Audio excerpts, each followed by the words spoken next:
La guerre en Ukraine, on y vient donc avec ces images qui nous arrivent du Donbass, regardez, et qui permettent une nouvelle fois de mesurer la violence des combats qui s'y sont déroulés et surtout l'état de dévastation de la région. Image prise dans la petite ville de Marinka, 10 000 habitants avant la guerre. On est au sud de Donetsk et on voulait absolument vous montrer ces images de drones ce soir, juste avant d'accueillir notre invité de 22h50. Bonsoir Piotr Tolstoï. Bonsoir, bonsoir. Merci à vous d'être en direct avec nous. Vous êtes le vice-président de la Douma, l'Assemblée russe, en direct de Moscou avec nous ce soir. Ces images, Piotr Tolstoï, de désolation pour nous rappeler la folie de cette guerre que vous avez déclenchée il y a quasiment un an. Pourquoi vouloir raser une ville comme celle-là, Piotr Tolstoï?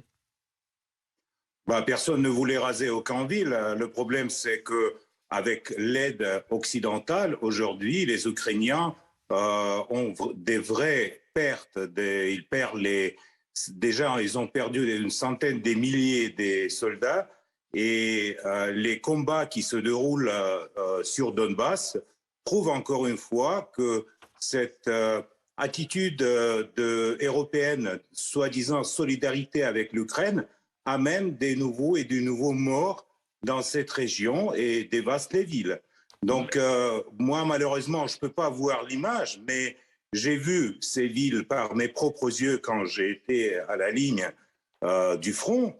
Et donc, je peux vous dire que déjà, il y a tout un effort pour renouveler ces territoires. Par exemple, dans Mariupol, qui récemment était comme cette image que vous avez montrée. Aujourd'hui, il y a une centaine de maisons, des nouveaux logements qui ont été construits par la Russie. Vous avez rasé Mariupol et vous récupérez Mariupol derrière anéanti. Et vous avez beau jeu derrière de dire, regardez, on reconstruit. Enfin, c'est le pompier pyromane. Oui, bien sûr.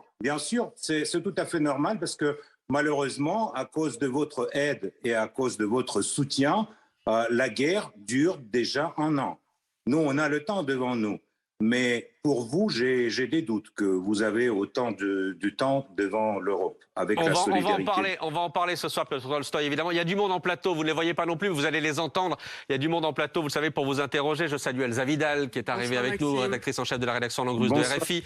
Guillaume Ancel, qui est là également, ancien officier de l'armée française, écrivain et auteur d'un casque bleu chez les Khmers rouges aux éditions des Belles Lettres. Merci Guillaume d'être là. Sergei Girnov est là aussi, ancien officier du renseignement du KGB, auteur de L'Engrenage, Que veut Poutine, aux éditions Albin Michel. Michel Goya, que je salue. Bonsoir Michel, notre consultant défense.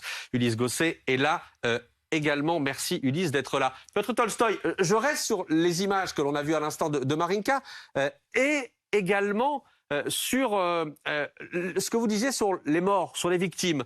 Alors vous allez sans doute contester ces chiffres, mais les Occidentaux, les Norvégiens notamment, l'armée norvégienne, ces dernières heures, estiment que cette guerre a déjà fait 180 000 morts ou blessés côté russe, 130 000 côté ukrainien, en comptant les victimes civiles. Pour quel résultat un an après, Piotr Tolstoï? C'est une boucherie pour rien. Non, pas du tout. C'est pour la victoire dans cette guerre. Mais vous me permettez d'avoir les doutes sur l'information de la marine norvégienne. C'est un peu étonnant qu'ils sont autant au courant de tout ce qui se passe en Ukraine, parce que Norvège est quand même un peu éloignée. Mais il faut que je vous rappelle que durant 8 ans avant le début de l'opération spéciale russe, les Ukrainiens ont bombardé Donetsk et la région de Donetsk pro-russe. Durant 8 ans, ils ont dévasté les villes et les villages. Et ce n'est pas les Russes qui ont commencé cette guerre, c'est les Ukrainiens qui ont commencé cette guerre. Et malheureusement, aujourd'hui, vous ne voyez pas ce qui s'est passé avant. Piotr Tolstoï, les pro-russes sont allés voler des terres aux Ukrainiens. Qu'est-ce qu'il vous faut de plus pour déclencher une guerre? Écoutez, voler des terres, c'est pas la même chose que voler les vies humaines. À mon avis, pour vous et pour moi, les vies humaines sont beaucoup plus importantes. J'espère que cette guerre va terminer, j'en suis sûr et certain, par notre victoire. Mais plus vous aidez à l'Ukraine, plus long sera la guerre, plus on aura des victimes. Ça, c'est clair pour nous et pour vous, malheureusement, non. Elsa Vidal, je vous vois déjà réagir au propos de Piotr Tolstoï. Oui, oui, bah, effectivement, il y a beaucoup de choses à dire. Bonsoir, monsieur. Bonsoir, Je voulais Elsa. revenir sur un propos que vous n'avez pas pu développer, qui était que ça allait être particulièrement difficile pour nous plutôt que pour la Russie. J'imagine que quand vous dites pour nous, vous pensez à l'Europe, ou est-ce que vous pensez spécifiquement à la France? Et en quoi pensez-vous que nous sommes en situation plus difficile que la Russie dans cette guerre? Bah, vous savez, Elsa, c'est ce qui est pour nous était étonnant, c'est qu'après le coup d'État de 2014, nous avons pensé que l'Ukraine va européiser, va devenir plus un pays plus européen. En revanche, on voit que les pays de l'Europe, les pays qui font partie de l'Union européenne, passent à l'ukrainisation. Donc le processus est à l'envers, parce que vous êtes en train de perdre votre souveraineté. Toutes les décisions sont prises à Washington, notamment les décisions à fournir les chars allemands doivent être adoptées à Washington. Vous avez en crise économique, et récemment sur le plateau on a parlé des grèves, mais c'est que le début parce qu'il y aura encore une crise énergétique derrière pour l'hiver prochain. Et donc le troisième trait de cette ukrainisation de l'Union européenne, c'est, si vous me permettez, un peu les déclarations politiques du style carnaval, un peu rigolo, mais en même temps très dangereux pour l'Europe. Parce que quand les Européens disent pas de négociation avec les Russes, on va gagner sur le terrain, j'aimerais bien encore une fois vous rappeler que sur le terrain, 2 fois, l'Europe a perdu à les Russes. Une fois en 1812, quand les Russes étaient à Paris, l'autre fois en 1945, quand les Russes étaient au Berlin. Donc, c'est pour ça que je dis que c'est des problèmes pour l'Europe. Plus vous insistez dans votre solidarité avec l'Ukraine, plus vous aurez des problèmes dans le futur proche. On va parler de cette solidarité. On pourrait relever tout ce que vous dites, évidemment, quand vous parlez notamment du coup d'État de 2014 et de la révolution de Maïdan, que visiblement vous n'avez pas digéré. Ça, on le savait, et vous continuez à parler de coup d'État. Guillaume Ancel. Oui, une question, si vous voulez bien, ce soir. Est-ce que vous pouvez nous expliquer le rôle de Prigojine et de la milice Wagner, cette société de mercenaires et de repris de justice? Vous en avez besoin pour faire la guerre en Ukraine? Votre armée ne suffit pas, elle est incompétente pour mener cette opération militaire spéciale au point que vous ayez besoin de cette société? Bah, écoutez, Guillaume, le rôle est le même que les mercenaires américains, par exemple, qui sont aujourd'hui en Ukraine, les mercenaires canadiens, le régiment qui s'appelle Mozart. J'espère que vous, comme militaire, avec l'histoire, vous connaissez un peu ce qui se passe sur le terrain. Et aujourd'hui, je peux vous dire que Wagner est en train d'éliminer des centaines de mercenaires polonais qui font la guerre contre les Russes en Ukraine. Donc, je crois qu'il faut être très prudent parce qu'au moment quand il y a cette implication des citoyens de l'Union européenne dans la guerre contre la Russie, quand il y a l'implication par le fournissement de chars, des armements en solidarité avec la pauvre Ukraine, vous êtes sur la glace assez fragile. Parce que Piotr Tolstoï, d'abord, en termes de proportion, la présence de mercenaires occidentaux, comme vous le dites, je pense, n'a rien à voir avec, pour le coup, les milliers, les dizaines de milliers de soldats enrôlés ou soldats ou combattants enrôlés par Wagner.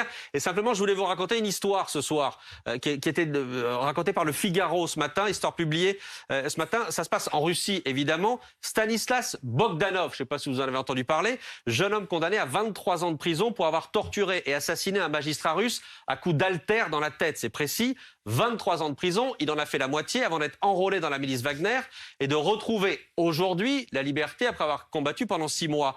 Comment est-ce que vous pouvez accepter cela? Vous, le vice-président de la Douma, vous êtes là pour faire la loi en Russie. Comment est-ce que vous pouvez accepter, de céder à un individu comme Prigojine ce pouvoir-là de libérer quelqu'un, de le relâcher après avoir assassiné un magistrat? D'abord, il y a des différents cas de ces gens qui sont dans les régiments de Prigojine, mais ce n'est pas lui qui prend la décision. Nous avons la loi et c'est le président qui signe chaque document sur chaque condamné s'il est libéré. Les gens qui veulent défendre leur patrie avec l'armée, ils ont droit, comme par exemple les Canadiens, les Américains et les Polonais qui sont en train de défendre l'Ukraine. Mais là, on parle des Russes. Vous validez donc le fait qu'on remette en liberté quelqu'un qui a tué? Écoutez, il y a, je ne sais pas si vous connaissez, mais durant la guerre, les gens, ils tuent, oui, effectivement. Et mais là, vous comprenez très bien ce que je veux dire, c'était avant la guerre. L'histoire, le scoop de Figaro, c'est quelque chose pour moi tellement évident que je ne comprends pas votre étonnement. Ces gens-là, ils sont en train de défendre les intérêts de leur pays. Et s'ils le font bien, dans un an ou dans un an et demi, ils ont droit d'être libérés, c'est tout. Notre étonnement, Piotr Tolstoï, vient du fait que dans un état de droit comme le nôtre, ça ne pourrait pas se dérouler comme ça, et ça ne se déroule pas comme ça aujourd'hui. Mais je reprends, la question de Guillaume Ancel tout à l'heure, parce que vous n'y avez pas complètement répondu. Attendez, vous n'y avez pas complètement répondu. Est-ce que vous avez besoin de Wagner pour faire la guerre? Sur la Légion étrangère, chez vous. Vous ne connaissez pas les histoires en Afrique. Vous avez oublié les histoires vous l'ignorez pas, puisque vous avez beaucoup travaillé avec la France. Démocratie en Afghanistan et en Irak. Pourquoi vous dites que je suis désolé, mais la Légion étrangère, ça fait partie de l'armée française. Ce sont des soldats d'origine étrangère, mais il n'y a pas de criminels de sang. Vous recrutez des criminels pour aller faire la guerre en Ukraine. Et donc ma question, c'est pourquoi est-ce que vous avez besoin d'eux? Vous ne sauriez pas faire sans eux? C'est ça, en fait, votre problème? Écoutez, avec eux, on est beaucoup mieux parce qu'aujourd'hui, la libération de Soledar et la libération de Artyomovsk, ça c'est les régiments de Prigojine qui ont fait ça, et donc ça a été reconnu par le ministère de la Défense. Est-ce que vous pouvez nous expliquer la relation entre le président Poutine et M. Prigojine, alors que j'entends par mes contacts au ministère de la Défense russe que la Défense aimerait bien écarter Prigojine parce qu'ils estiment que c'est une armée qui est totalement incontrôlable et qui en fait du tort à l'armée russe. J'ai du mal à comprendre la relation entre les trois. Écoutez, moi, je ne suis pas un expert dans les relations de M. Poutine avec... Vous n'êtes pas vice-président de la Douma, par hasard? Je suis vice-président de la Douma, donc j'ai été élu durant les élections, mais pas pour étudier les relations entre Poutine et Prigojine. J'ai connu M. Prigojine quand il a travaillé au Kremlin, et on a discuté très bien les recettes de la cuisine russe avec lui. Mais depuis, il a changé... Il aurait peut-être dû rester dans ses cuisines, en fait. Oui, mais il a changé un peu la cuisine, mais il est toujours très efficace. Ça, c'est clair. Malheureusement, si par exemple les gens du ministère de la Défense dont vous avez cité étaient si efficaces sur le terrain, il n'y avait pas la nécessité de Prigojine. Une question, toujours sur Prigojine. Bakhmout, ville qui n'est toujours pas prise par l'armée russe après des mois de combat. Est-ce que ce soir, c'est un échec pour Prigojine ou un échec pour l'armée russe? Non, c'est pas un échec, c'est un échek pour l'armée ukrainienne parce qu'ils ont déjà brûlé à Bakhmout plus de 40 000 soldats, et ça c'est une décision de M. Zelensky assez idiotique. Nous, on est en train de encercler le Bakhmout, et dans les jours qui viennent, il sera pris, le Bakhmout. Mais il faut quand même que vous compreniez que prendre une ville ou prendre un village ou reculer du Kherson ou revenir en Kherson ou prendre Dniepr, ça ne va pas terminer ce conflit. Ce conflit peut être terminé seulement par les négociations, dont vous, je veux dire pas vous personnellement, mais en grosso modo l'Occident, les États-Unis, les Britanniques, l'Union européenne, ne laissez pas aux Ukrainiens d'avoir les négociations avec les Russes. Vous dites non, ce n'est pas le temps. Il faut gagner sur le terrain. Alors, on verra bien où va s'arrêter l'armée russe. Mais les négociations, elles sont impossibles à partir du moment où vous dites il ne pourrait y avoir de négociations que quand les Ukrainiens accepteront nos conditions. C'est pas ça de négocier. Non, on ne dit pas ça. Et si vous connaissez les négociations à Istanbul, qui ont été interrompues par M. Johnson et par les coups de fil de Washington, on a approché avec les Ukrainiens à une résolution du conflit. Mais malheureusement, on les a pas laissés de signer avec les Russes aucun document. Et évidemment, les territoires qui sont contrôlés par la Russie ne vont jamais revenir en Ukraine. Ça, c'est clair. Plus long plus loin on est des négociations, plus difficile sera de négocier. Ça, c'est tout à fait clair aussi. Parce que quand nous serons à Kiev, ça serait inutile de mener des négociations, peut-être avec les Polonais, mais pas avec les Ukrainiens. Vous avez toujours, pardon, Piotr Tolstoï, vous avez toujours ça en tête. Kiev, que vous n'avez pas réussi à prendre il y a un an. Vous avez toujours ça en tête. On a ça dans nos plans militaires. C'est pas les fantaisies. C'est ce que je veux dire. Qu'est-ce qui vous a empêché de réussir l'année dernière, alors que vous aviez l'avantage de la surprise? Pour l'instant, on va pas avoir les pertes colossales avec la résistance ukrainienne. On va aller petit à petit. Donc, vous inquiétez pas. Ça, c'est la tactique et la stratégie. Ah oui, donc vous avez perdu à Kiev il y a un an parce que vous l'aviez décidé. C'est intéressant. Et vous dites quoi des 700 000 Russes jeunes qui ont quitté le pays, en fait? C'est les estimations du FSB. Je ne suis pas sûr dans ce chiffre-là parce que... Vous n'êtes pas sûr du FSB? Non, mais ce n'est pas FSB qui vous dit ça. Vous avez lu ça dans le journal. Malheureusement, c'est la qualité d'analyse, Elsa. 200 000, 300 000, 400 000. Mais ces gens-là, je peux vous dire, soit ils vont revenir en Russie et ils vont revenir en Russie en condition de participer dans la défense du pays, soit ils vont jamais revenir. Ça, c'est tout à fait clair. Et on va faire tout pour que les gens qui ont refusé leur service militaire en Russie et qui aujourd'hui se trouvent aux alentours d'un Kazakhstan, Arménie, dans les pays voisins, qu'ils ne vont jamais prendre les postes importants ou un grand business dans la Russie de futur. Vous êtes en faveur de la saisie de leurs biens? Non. On peut saisir le bien seulement après le procès, après le jugement. Pour ces gens-là, on ne fait pas un procès. Le seul truc, c'est que aujourd'hui, comme les citoyens russes, ils payent par exemple 13% d'impôts sur le revenu, mais après avoir resté 6 mois à l'étranger, ils vont payer 30% d'impôts sur le revenu. Donc pour eux, ça serait ça la différence. Piotr Tolstoï, question ce soir en direct sur BFM TV de Sergueï Girnov pour vous. J'ai pas la question, mais c'est plutôt une remarque parce que bon, c'est vrai que Monsieur Tolstoï, on le connaît, donc il a une très très mauvaise foi manifeste quand il fait ses déclarations. On peut reprendre point par point ces déclarations. D'ailleurs, c'est extraordinaire parce que c'est une personne cultivée qui a travaillé pour la France, qui a étudié le français, qui est un journaliste qui a travaillé pour Le Monde, pour France Presse à Moscou, et donc qui a changé complètement de discours maintenant. Mais en fait, ce qui m'a extrêmement étonné aujourd'hui, c'est que M. Tolstoï a osé contredire le président russe. Et donc, est-ce que c'est un rébellion? Parce que le vice-président de la Douma, il a prononcé le mot de guerre, qui est interdit en Russie, pour lequel les gens vont en prison en Russie et sont condamnés à 7 ans de prison. Et M. Poutine dit, nous ne menons pas une guerre, nous menons une opération spéciale. Et M. Tolstoï, depuis toutes ses déclarations, parle de guerre. Ça, c'est la première chose. Et la deuxième chose, M. Poutine a dit, nous avons commencé cette opération spéciale pour ne pas conquérir les terres ukrainiennes. Et là, M. Tolstoï dit, on ne va pas arrêter cette guerre tant qu'on n'a pas conquis toutes les terres. Et ça, j'adore M. Tolstoï parce que normalement, si vous n'aviez pas l'immunité de la Douma, vous serez en prison normalement. Votre réponse, Piotr Tolstoï. Monsieur Girnov, vous permettez que je vous réponde. Vous avez aussi retourné votre casquette en étant agent KGB. Aujourd'hui, vous êtes analyste sur la télé française. Mais je peux vous dire que l'opération spéciale militaire que vous appelez une guerre en Ukraine va se dérouler jusqu'à ce qu'on ne termine pas le processus de dénazification et démilitarisation de l'Ukraine.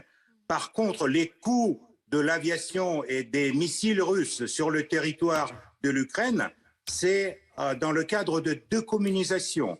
Parce que toutes les stations électriques ukrainiennes, tout le potentiel qui aujourd'hui travaille pour la guerre du côté ukrainien, c'est le potentiel créé par l'Union soviétique, donc par les communistes, Monsieur Girnov. Mais Monsieur Tolstoï, vous répondez pas, notamment, vous ne répondez pas, notamment sur ce que vous disiez, Sergueï, à l'instant, c'est-à-dire vous reconnaissez que c'est une guerre de territoire. Vous êtes là pour récupérer les territoires, ce que ne dit pas Vladimir Poutine.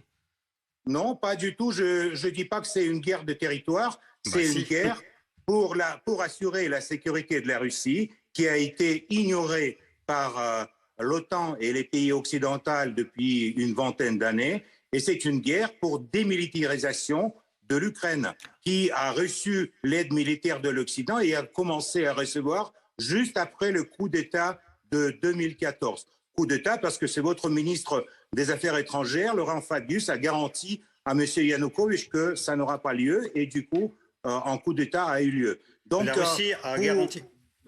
La Russie a garanti en 1994, quand l'Ukraine a rendu ses armes nucléaires à la Russie a garanti sa sécurité et sa souveraineté territoriale. Et d'ailleurs, vous savez très bien, M. Tolstoï, que vous avez violé la Charte des Nations Unies, que vous êtes condamné par la communauté internationale, par les Nations Unies et par le Parlement. Et la dernière question pour vous, M. Tolstoï. Vous savez que le Parlement européen a voté déjà la décision de créer un tribunal international et j'aimerais avec beaucoup de plaisir, vous voir sur le banc de ce tribunal. Pensez à Nuremberg. Pensez à Nuremberg, M. Tolstoï. Pensez à Nuremberg, M. Tolstoï. On s'en fout de votre tribunal. On s'en fout royalement. Vous considérez que vous ne serez jamais jugé pour ce qui est en train d'être fait en Ukraine? Peut-être vous allez demander une nouvelle Yalta à les Russes. Mais vous n'avez aucun droit de juger les Russes après tout ce que vous avez commis dans l'histoire de votre pays. Vous n'avez aucun droit de juger les Russes après avoir applaudi à des bombardements de Yougoslavie, après avoir vu la fuite des forces pro-américaines de l'Afghanistan récemment qui couraient derrière l'avion. Ça sera le sort de M. Zelensky et toute sa bande. Ils vont courir derrière l'avion vers la Pologne. Et donc, ne rêvez pas sur le procès sur les Russes. Ça, jamais aura lieu, je vous garantis. Göring disait la même chose en 1945. Et Ulysse Gosset vous répond ce soir. Non. Ulysse Gosset. Oui, vous avez fait référence à Napoléon et à la Seconde Guerre mondiale, mais plus proche de nous, il y a eu cette guerre en Afghanistan qui a duré 10 ans. C'était également une intervention spéciale extérieure, une opération extérieure, qui a duré 10 ans, qui a fait à peu près 16 000 morts officiellement, sans doute plus, mais 16 000 morts et une cinquantaine de milliers de blessés. La guerre en Ukraine, cette opération spéciale, elle a duré 1 an et elle a déjà fait au moins 100 000 morts et blessés russes. Alors, est-ce que cela, c'est pas un échec terrible que d'avoir voulu finalement lancer une opération dans un pays frère, entre guillemets, avoir tué autant d'Ukrainiens, puisqu'on parle également de 100 000 morts ukrainiens. Alors, on a vu les chiffres du général norvégien qui parle, lui, de 180 000 Russes morts et blessés. Est-ce que ça, c'est pas un échec terrible? Et sans parler de Nuremberg, est-ce que vous ne pensez pas que la société russe va demander des comptes pour avoir finalement tué autant de gens, des comptes au régime de Vladimir Poutine? Ulysse, d'abord, commençons par les faits, par les chiffres. J'ai des doutes que le général norvégien connaît les vrais chiffres. Donc, laissons les chiffres à côté. Deuxièmement, mais non, on ne peut pas laisser les chiffres de côté. Un général américain, le chef d'état-major américain, lui-même parle de 100 000 morts. Vous ne pouvez pas les nier, ces morts. Vous avez les idées américaines et les idées des généraux norvégiens. Je peux vous citer les généraux vietnamiens ou les spécialistes sud-africains. Mais donnez-nous vos chiffres alors. Donnez-nous vos chiffres, Piotr Tolstoï. Écoutez, nous, on n'a pas les chiffres ni des morts, ni des blessés actuellement récentes. Mais par contre, c'est ce qu'on a. On a les chiffres des Ukrainiens tués. C'est des centaines de milliers. Besoin de mobilisation alors. Mais pour terminer, pour répondre à votre question sur l'Afghanistan, la situation est tout à fait autre pour nous, pour la société russe et pour le soutien par les gens russes de l'opération spéciale qui est menée en Ukraine. Parce que pour la Russie, c'est une question de survie. C'est une question de survie et de préserver notre souveraineté géopolitique. Tandis que l'idée d'aller en Afghanistan, c'était l'idée un peu communiste de l'époque, de la direction russe de l'époque, de M. Brejnev, d'amener là-bas le régime communiste. Et d'ailleurs, en Afghanistan, les écoles et les hôpitaux construits par les soviétiques fonctionnent jusqu'à présent. Tandis que les Américains, quand ils ont fui de l'Afghanistan, ils ont laissé que le narcotrafic derrière eux. Non, Donc, mais là, votre idée ça, en c'est une Ukraine, mauvaise l'idée en comparaison. Ukraine de Poutine, c'est d'amener un régime pro-russe à Kiev qui remplacerait le régime de Zelensky. C'est ça l'idée. Donc, est-ce que vous ne trouvez pas quand même Non. que le parallèle est terrible? 10 ans de guerre, 16 000 morts. 1 an de guerre, 100 000 morts. C'est quand même terrible, d'autant plus qu'il s'agit d'un pays frère, si on vous comprend bien. Non, mais vous Ça ne vous choque pas? Écoutez, Rien. de nouveau, vous commencez de me citer les idées de M. Poutine. Mais si vous connaissez si bien les idées de M. Poutine, alors pourquoi vous me demandez? Si Poutine pense comme ça, alors il va faire comme ça. Moi, je vous dis, c'est ce que pensent ici les gens qui vivent dans mon pays, qui vivent autour de moi, qui chaque jour amènent les enfants à l'école, qui achètent tout ce qu'il faut pour le front et qui envoient aux soldats russes l'aide, les babouchkas qui font les chaussettes pour les soldats. Je vous dis de ça. C'est ça la solidarité de société civile avec le moment historique qui passe aujourd'hui à nos frontières à sud-est. Mais vous croyez que c'est quelque chose qui est une idée de Poutine? Donc, vous avez cette espèce de appareil analytique un peu paranoïaque. Mais En non, mais général, vous dites qu'il faut les idées de dénazifier Poutine- et qu'il faut remplacer le régime. Donc je dis, vous voulez instaurer un régime pro-russe à Kiev. Mais Non, surtout, ma question, non. c'est Monsieur Tolstoï, est-ce que ce n'est pas quand même terriblement coûteux cette guerre pour les Russes? 100 000 morts, une mobilisation de 150 000 à 300 000 hommes, c'est terrible. Vous allez être marqué pendant une génération. La Russie va payer ce prix. Vous ne trouvez pas ça excessif et inadmissible au XXIe siècle de dépenser autant d'hommes, Non. d'argent et finalement de détruire à la fois l'Ukraine et une bonne partie de la Russie? Non, Ulysse, c'est le prix de notre future liberté et de notre souveraineté. Et ça on ne peut pas mesurer dans la vie humaine ou dans les territoires. Ça, on mesure dans le futur du pays et de la nation.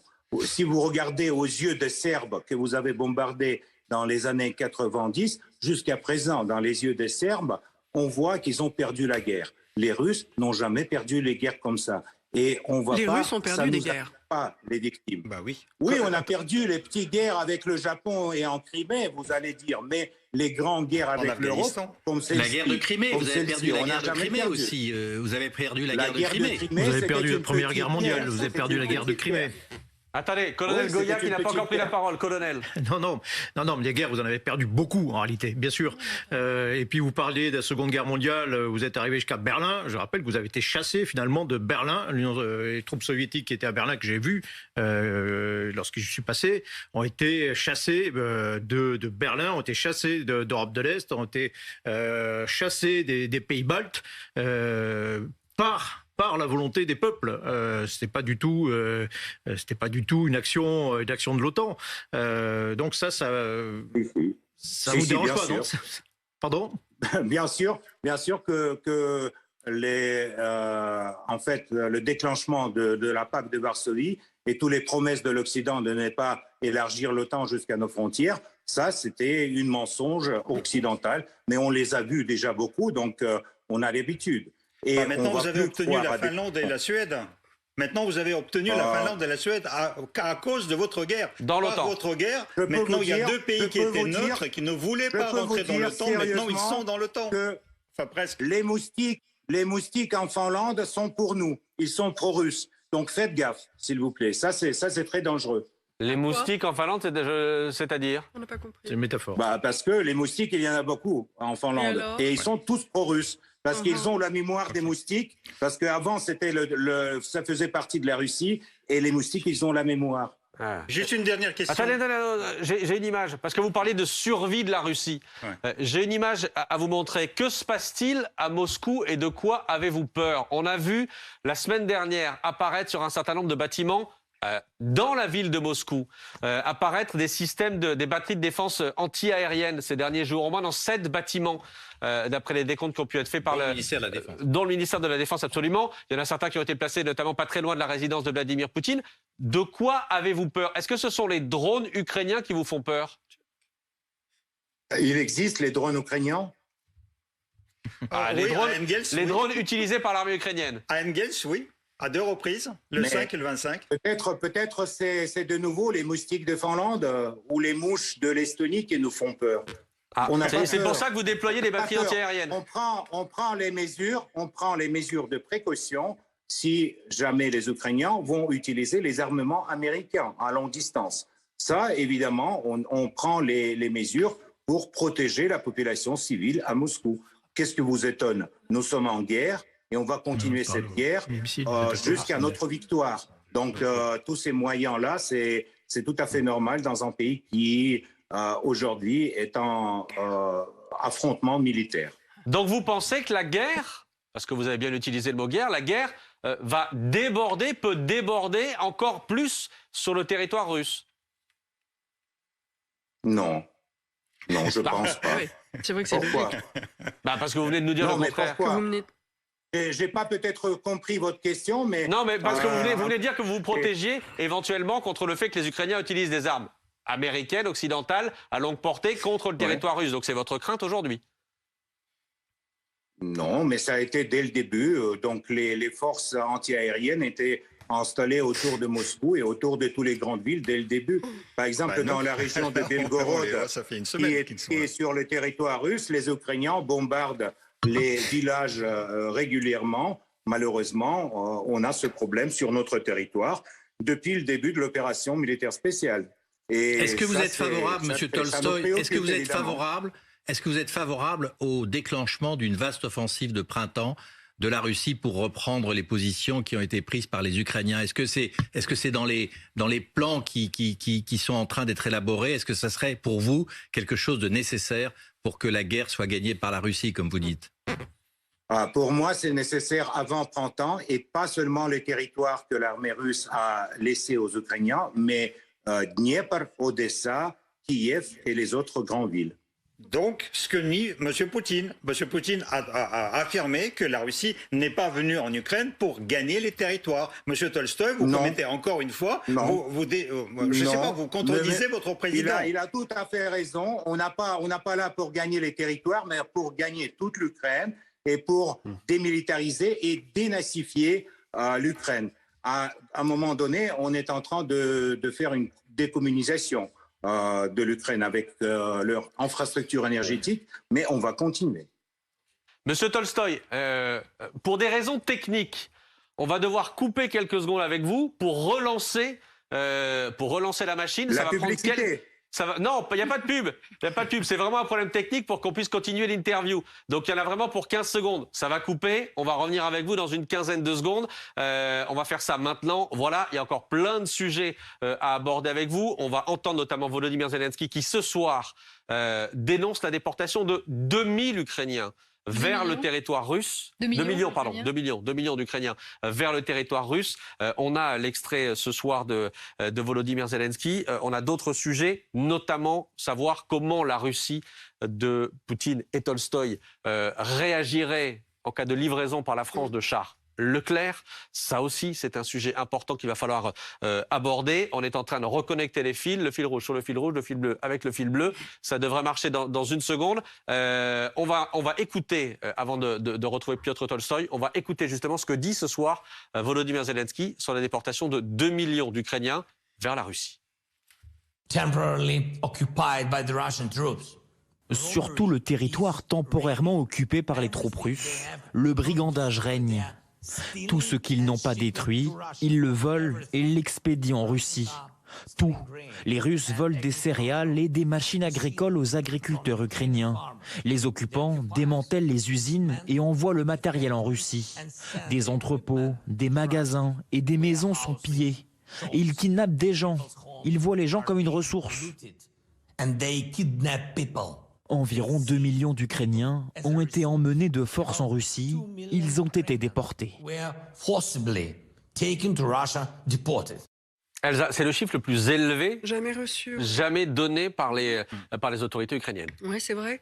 Mais c'est vrai que c'est aussi quelque chose de très présent dans l'inconscient et dans l'inconscient de cette région, pour une bonne raison, c'est qu'historiquement, les déportations, ça a été une manière d'intervenir sur le territoire ukrainien, une manière non pas russe mais soviétique, et notamment la Crimée qu'on aime beaucoup à dépeindre comme depuis toujours russe.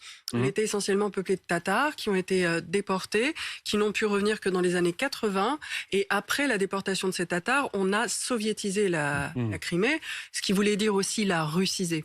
Donc la déportation, c'est une des techniques, effectivement, de la politique étrangère russe, et puis de ce qu'on appelait la politique des nationalités au sein de l'URSS. C'est vrai que ça avait été documenté, notamment des déplacements forcés qu'on peut apparenter à des déportations, d'Ukrainiens passés par des camps de filtration. Il y a eu beaucoup de déclarations aussi sur des enfants ukrainiens envoyés de force en Russie, dont certains ont pu être rapatriés, à peu près 200, il me semble, qui ont été évoqués par la procureure ukrainienne. Guillaume Ancel. Peut-être que c'est l'aspect le plus odieux dans la déportation, c'est celle des enfants. Sous des prétextes sanitaires où tous les prétextes passent, la Russie a mis en place une captation des enfants qui, une fois qu'ils seront installés en Russie, ne seront plus traçables. Et de voler ces enfants à une société, je ne crois pas qu'on puisse commettre de crimes le plus ignoble. Ça me fait penser à ce qu'on a fait à d'autres époques contre les Indiens d'Amérique. Et je trouve ça parfaitement effrayant de se comporter de cette manière. Je croyais qu'on avait changé de siècle. Mais je m'aperçois que dans la Russie éternelle, on en est encore au kidnapping d'enfants. Piotr Tolstoï, on a retrouvé la liaison, on a rétabli la liaison pour reprendre cette interview. On vient d'entendre Volodymyr Zelensky qui dénonce ce soir officiellement la déportation de 2 millions d'Ukrainiens vers le territoire russe. Déportation forcée. Pourquoi commettre ce genre de crime au XXIe siècle ? D'abord, je n'y crois aucun mot de M. Zelensky. Deuxièmement, si vous avez vu les chiffres des Ukrainiens qui ont quitté l'Ukraine durant la guerre, vous connaissez que 7 millions d'Ukrainiens sont partis en Europe et 2,5 millions d'Ukrainiens sont partis en Russie, notamment avec ses enfants. Évidemment, pour vous, dans ces narratives anti-russes, c'est facile d'accuser la Russie des crimes du Moyen-Âge. Mais la Russie ne vole pas les enfants. La Russie a organisé évacuation des enfants qui ont été sous les bombes ukrainiennes. Malheureusement, ça dure déjà un moment et les Ukrainiens cachent leurs chars et leur artillerie dans les quartiers où habitent les gens. Évidemment, après que l'armée russe libère ces villes, on organise l'évacuation des gens qui ont supporté le blocus ukrainien et les tirs et qui ont survécu durant cette guerre dans les villes. On les évacue dans des autres régions de Donetsk où ils seront en sécurité et ils seront Piotr pas Tolstoï, bombardés. vous parlez de par les chiffres. Vous contestez de chiffres. Il y a les chiffres, il y a les témoignages aussi qui s'amoncellent depuis des mois maintenant sur ces mères de famille qui ne revoient plus leurs enfants qui avaient été emmenés par exemple dans des camps de vacances et les enfants ont disparu. On a ces témoignages-là. Pas un, pas deux, il y en a des dizaines de témoignages comme cela ces derniers temps. On parle bien de déportation forcée. Non, malheureusement, c'est des mensonges et des trucs inventés par les journalistes pour diaboliser encore mon pays. Mais ça ne va pas passer parce que tous les enfants qui ont été envoyés dans les camps de vacances, par exemple du Kherson, une ville qui était sous le contrôle russe durant tout l'été, ils ont été évacués avec leurs parents. Et on a les témoignages, nous aussi, de notre côté. Mais malheureusement, votre démocratie et votre liberté de parole ne nous permet pas de vous présenter ces témoignages. Si vous avez remarqué, durant toute l'opération spéciale militaire, à partir du premier jour, la propagande officielle occidentale a refusé de donner la parole à des Russes. Et cette interview avec vous, c'est une rare possibilité de donner l'opinion russe à la télévision française. Piotr Tolstoï, on reçoit régulièrement, par exemple, Alexander Makogonov, depuis le début de la guerre, sur notre plateau, mais sur d'autres chaînes aussi. Vous parlez des médias occidentaux, je parle des médias français. Alexander Makogonov, votre représentant ici, en tout cas porte-parole de l'ambassade de Russie, est régulièrement interviewé. C'est la deuxième interview qu'on fait. La dernière, elle remonte à quelques mois. C'est la deuxième interview que l'on fait ensemble sur ce plateau. Vous avez aussi la parole. Le problème, c'est que cette parole, vous ne reconnaissez même pas les évidences. Pauline Simonet. Oui, moi j'allais vous demander si vous n'avez pas finalement déjà perdu cette guerre en quelque sorte. Parce qu'on s'approche de cet anniversaire d'1 an de la guerre. On pensait que vous, en tout cas vous pensiez remporter cette guerre en quelques semaines à peine. Et là, 1 an après, vous n'avez remporté quasiment aucune victoire, aucune grande ville. Est-ce que finalement vous ne considérez pas, si vous êtes honnête, que cette guerre, vous l'avez déjà perdue face aux Ukrainiens ? Non, Colline. Malgré qu'aujourd'hui, tout le bloc militaire d'OTAN participe dans cette guerre par l'armement, munitions, approvisionnement de l'armée ukrainienne, la Russie va gagner cette guerre. Et ce n'est pas 1 an, on a l'éternité devant nous. Donc, vous inquiétez pas. Tôt ou tard, on va gagner cette guerre et on va, avec vous, faire une analyse des bilans de tout ce qui s'est passé entre la Russie et l'Ukraine à partir des années 90 jusqu'au, par exemple, 2025. Colonel Goya. Oui. Que ferez-vous lorsque des pays occidentaux fourniront des chars de bataille à l'armée ukrainienne? Ce qui arrivera forcément. Monsieur le colonel, on va les brûler. Donc, vous savez bien, d'ailleurs, de l'histoire, que les chars allemands ont été déjà brûlés sur le territoire de l'Ukraine. On va le faire encore une fois. Comment réagirez-vous, au-delà de vouloir les brûler, si, par exemple, la France, pour préciser la question du colonel encore, si la France livre à l'Ukraine des chars français, des chars Leclerc? On a très très peur. Vraiment, on est paniqué. Vous pouvez livrer aux totalités l'Union européenne avec les chars grecs. Vous pouvez livrer aux Ukrainiens 200 chars. Vous croyez que pour l'armée russe, c'est un problème de brûler 200 chars? Je peux vous donner un autre peut-être matériel pour l'analyse. Vous avez refusé le gaz russe. Aujourd'hui, vous êtes en train d'acheter le gaz américain 3 fois plus cher. Vous allez fournir vos chars aux Ukrainiens. Et récemment, vous allez acheter les chars américains, les Abrams, 3 fois plus cher. C'est ça la guerre, le prix de la guerre en Ukraine pour l'Europe. C'est votre choix. Personne ne vous empêche, mais on n'a pas peur de vos chars. Quand on voit les difficultés de l'armée russe depuis 1 an, alors que l'Ukraine n'a pas les chars occidentaux, on peut avoir des doutes sur ce que vous nous dites là, si les Occidentaux se mettent à livrer aussi des chars lourds à l'Ukraine. Mais vous pouvez avoir les doutes, de toutes les façons, c'est votre droit. On est dans les pays démocratiques. Je vous dis, c'est ce que ressentent les Russes par rapport la question de Monsieur Colonel, c'était ça. Qu'est-ce que vous allez faire avec les chars de l'OTAN qu'on va fournir en Ukraine? On va les brûler, comme tous les gens qui vont venir avec ces chars. Parce que c'est clair que les Ukrainiens ne peuvent pas guider les chars Leclerc ou les chars Léopard. Attendez, vous attendez, tous les spécialistes. Piotr Tolstoï, pour parler concrètement, vous vous attendez à ce que s'il y a des livraisons de chars occidentaux, il y ait à l'intérieur de ces chars des soldats occidentaux? Pour vous, les Ukrainiens ne pourront pas s'en servir? Mais bien sûr, parce que je ne sais pas si peut-être vous pouvez demander, monsieur le colonel, pour avoir le service technique d'un char, il faut toute une équipe qui fait ce service après chaque bataille. Il faut avoir un opérateur qui est qualifié, qui connaît comment on peut guider ce char. Donc, vous ne pouvez pas, du coup, fournir les chars et imaginer que les Ukrainiens vont attaquer avec ces chars les Russes. Mais de toutes les façons, quoi que va se passer avec les chars, ils seront brûlés. Ça je peux vous garantir. Colonel Goya, sur ce point-là spécifiquement. Non mais, Monsieur Tolstoï, ça s'apprend. Hein. On a fourni des matériels d'artillerie également assez complexes. Ce sont les Ukrainiens qui les utilisent. Ce sera la même chose avec les chars de bataille que nous fournirons. Les Russes, d'ailleurs, la même chose. Ils fournissent les chars au monde entier. Et, oui. d'autres pays apprennent à utiliser les chars russes. Mais Piotr Tolstoï, on a l'impression finalement qu'il n'y a pas beaucoup de réaction du côté de la Russie. Est-ce que, après tout ce qu'on a vu, les armes qui ont été fournies les unes après les autres par les pays occidentaux, on a l'impression finalement que vous n'avez pas vraiment de moyen de réaction?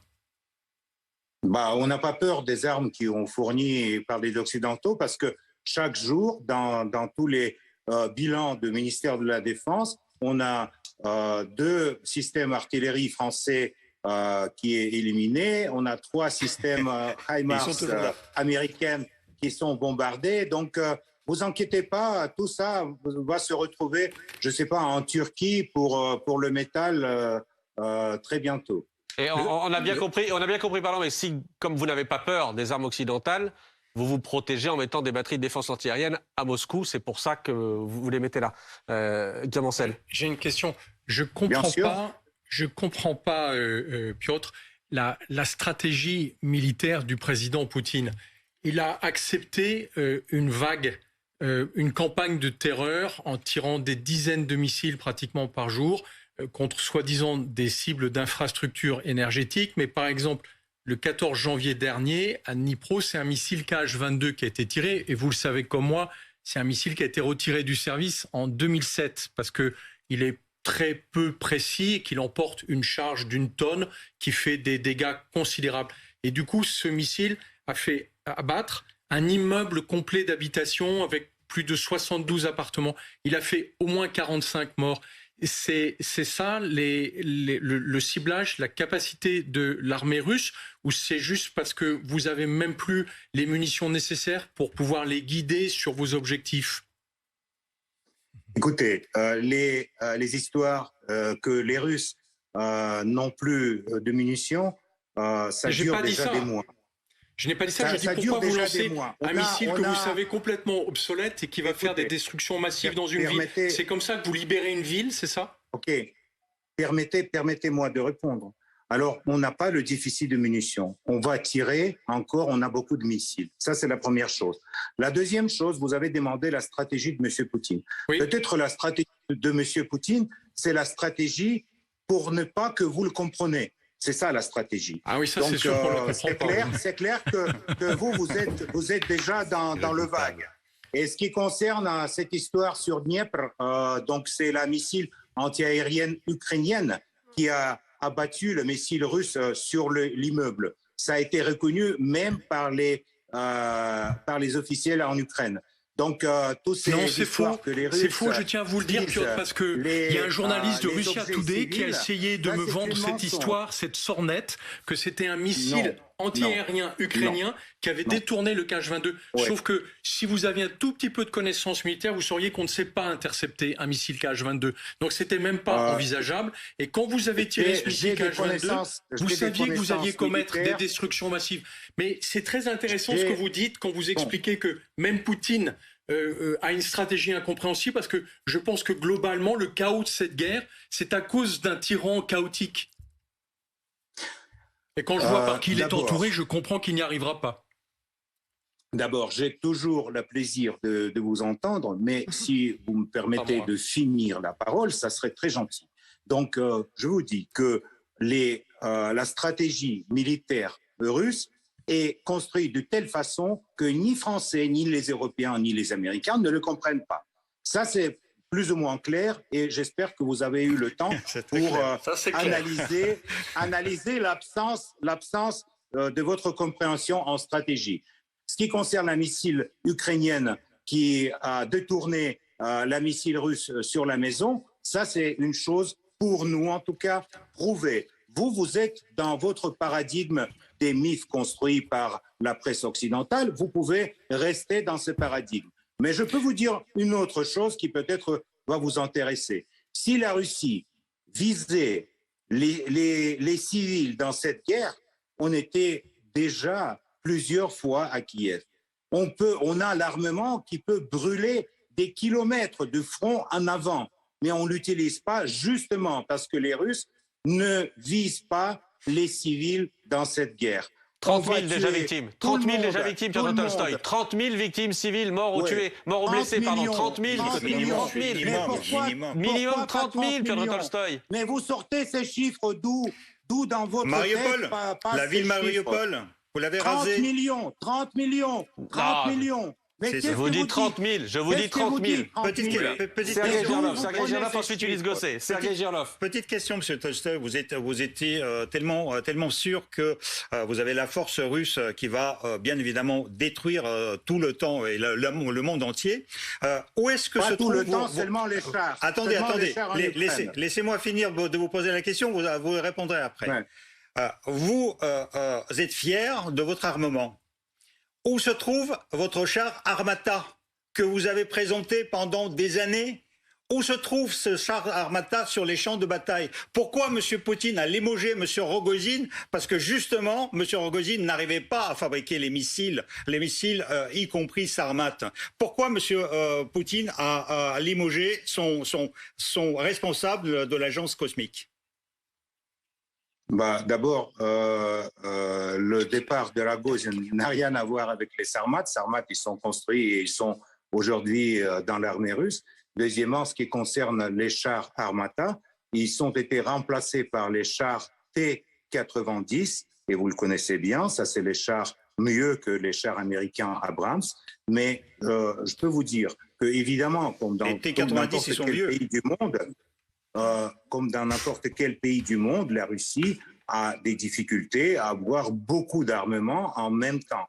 Mais comme vous peut-être déjà remarqué, on n'a pas ni le déficit du char, ni le déficit des missiles, ni le déficit des bons commandants sur le terrain dans l'armée.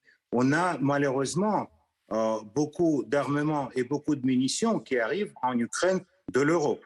Mais on va tôt ou tard en finir avec ça aussi. Parce ça n'est pas fini. Et on a bien compris, c'est là déjà que ça n'était pas fini. On va finir avec d'abord les électrostations, après les ponts et les tunnels par lesquels vous êtes en train de fournir l'armement en Ukraine. Ça ne va pas tarder, mais étape par étape, on s'approche à notre but, à but de cette opération spéciale militaire. Donc, de quel pont, de quel tunnel vous parlez, Piotr Tolstoï? De quel tunnel? Le tunnel dans les montagnes de Carpates, où arrivent les trains de Pologne sur le territoire ukrainien. Ulysse Gosset. On a bien compris, Monsieur Tolstoï, que la guerre serait longue. La question que je me pose, c'est comment vous voyez la relation entre la France et la Russie.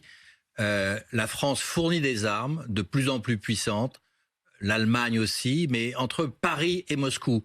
Est-ce que vous considérez aujourd'hui que la France est un pays ennemi, premièrement, et deuxièmement, est-ce que vous envisagez que cette guerre longue puisse déborder les frontières de l'Ukraine et qu'on entre dans un conflit avec la Pologne, avec l'Allemagne, avec la France? Est-ce qu'il y a un risque que cette guerre devienne une guerre en Europe et pas simplement aux frontières de l'Europe? Écoutez, quand vous me demandez si la France est un ennemi, la France mène contre mon pays une guerre économique déjà 8 ans, 9 ans. Et la France, comme vous avez reconnu, aujourd'hui fournit aux Ukrainiens les matériaux militaires. Donc bien sûr, la France, pour nous, c'est un ennemi. Comme d'ailleurs l'Allemagne, comme d'autres pays de l'Europe qui aujourd'hui participent à une guerre du côté ukrainien de façon militaire, qui aujourd'hui ne donne pas aux Ukrainiens la possibilité d'avoir les négociations avec les Russes et ne donne pas la possibilité de terminer la guerre. Donc c'est votre responsabilité, c'est pas la nôtre. Ce qui concerne le futur, vous demandez si par exemple cette guerre dure encore 2 ans, 3 ans, 5 ans, s'il ne va pas déborder le territoire ukrainien. On va voir, ça va dépendre de votre participation, de la participation de pays de l'Europe dans cette guerre.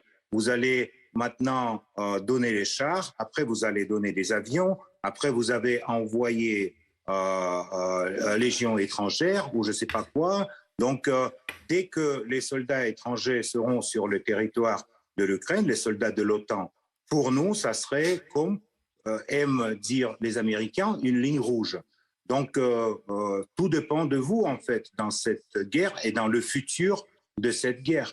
nous, on n'a aucun intérêt de continuer ça pendant 2 ans ou 3 ans. Ce que l'on voit, c'est que vos lignes rouges, elles ont beaucoup reculé, Piotr Tolstoï. Vos lignes rouges, elles ont beaucoup reculé. Quand on voit la globalité de toutes les armes occidentales qui ont été livrées aux Ukrainiens, en réalité, vous ne pouvez pas réagir face à ça. Vous ne savez pas réagir face à ça. Là, aujourd'hui, vous nous dites que la prochaine ligne rouge, ce sera quand des soldats occidentaux viendront faire la guerre sur le sol ukrainien, ce qui n'est pas du tout prévu, évidemment. Mais si cette ligne rouge, si c'est votre ligne rouge aujourd'hui, avant ça, il y a beaucoup d'étapes, notamment en termes d'armement. Les chars, l'aviation, effectivement, vous-même vous le disiez, ça va en faire des armes contre vous. Non, mais quand vous dites beaucoup d'États, vous pensez que tous ces États, c'est les États de l'Union européenne, Grande-Bretagne, les États-Unis et Australie. Évidemment, je parlais beaucoup d'étapes. Des étapes. Oui, Australie. Oui. Et donc, quand les gens ils se réunissent contre la Russie, pour nous, c'est pas quelque chose, c'est pas une nouveauté. C'est pas quelque chose très paradoxal parce que ça a été déjà dans notre histoire. Donc, nous sommes prêts. Quand vous dites que les chars, c'est une ligne rouge, je vous ai dit, ils seront brûlés comme étaient à l'époque brûlés les chars allemands sur le territoire ukrainien. On va juste répéter l'histoire. Parce qu'en fait, les Ukrainiens, ils mettent les mêmes symboles sur les chars que mettaient les troupes d'Adolf Hitler. Malheureusement, ils ne sont pas les nazis. Non. Ils mettent le même symbole, mais pour les Français, ils ne sont pas les nazis. Ils sont les victimes de la politique agressive de la Russie.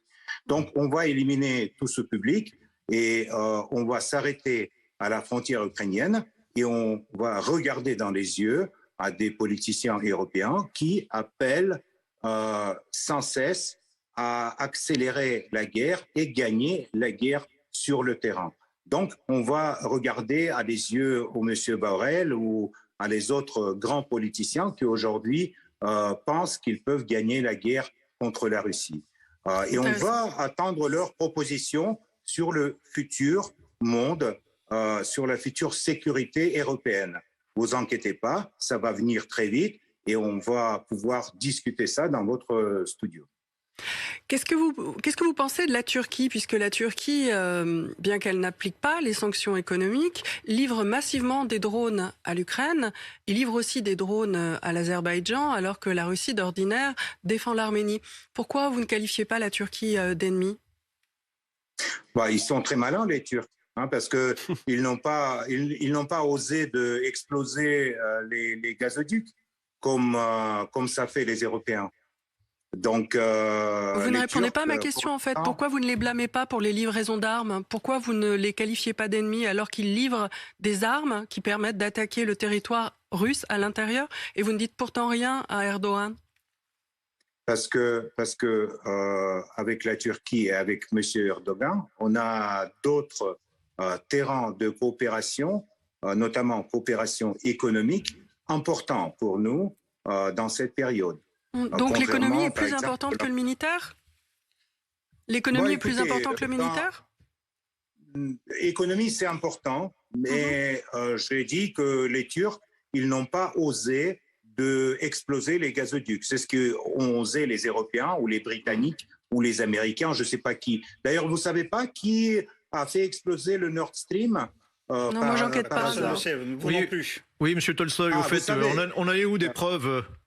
Ça fait quand même plusieurs mois que vous annonciez la fourniture de preuves accablantes sur l'application britannique. C'est comme avec 30 millions des civils ukrainiens qui sont morts. On a dit 30 000. Vous savez très bien que j'ai dit 30 000. Vous pouvez répéter 30 millions, j'ai dit 30 000. Il n'y a aucun problème et je maintiens le chiffre. Monsieur Tolstoï, vous avez parlé d'économie. Vous avez dit la Turquie est un partenaire économique important. Bon, le volume des échanges entre la Russie et la Turquie est nettement inférieur à celui que la Russie avait avec l'Europe.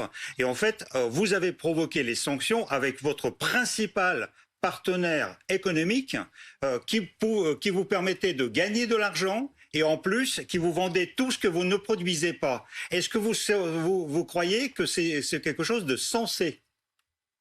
Mais ce n'est pas nous qui ont entendu les sanctions contre les Européens, c'est les Européens qui, après Washington et Londres, on entendait les sanctions contre la Russie. Et ce n'est pas votre décision, ce n'est pas une décision européenne. c'est la décision qui a été prise à Washington. Pour nous, c'est clair, parce que pour l'Europe, ça n'a aucun sens de mener une guerre économique contre la Russie. La Russie était le seul votre ressource pour rester comme la civilisation dans le futur monde.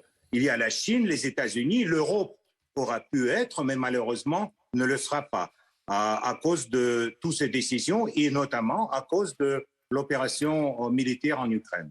Mais ça, c'était votre choix. Nous, on était toujours pour la coopération avec l'Europe.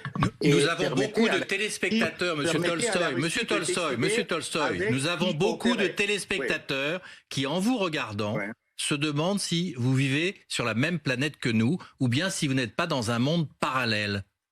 Non, c'est vrai, vous avez raison. On vit dans des planètes différentes parce que par les narratifs américains, par le mensonge que vous distribuez entre les téléspectateurs, notamment en France et en Afrique, vous avez complètement changé, vous avez détourné l'image du monde dans lequel vous êtes. Vous croyez que vous êtes le centre du monde, tandis que avec 75% des entreprises qui travaillaient en Russie avant le début de l'opération continuent de travailler.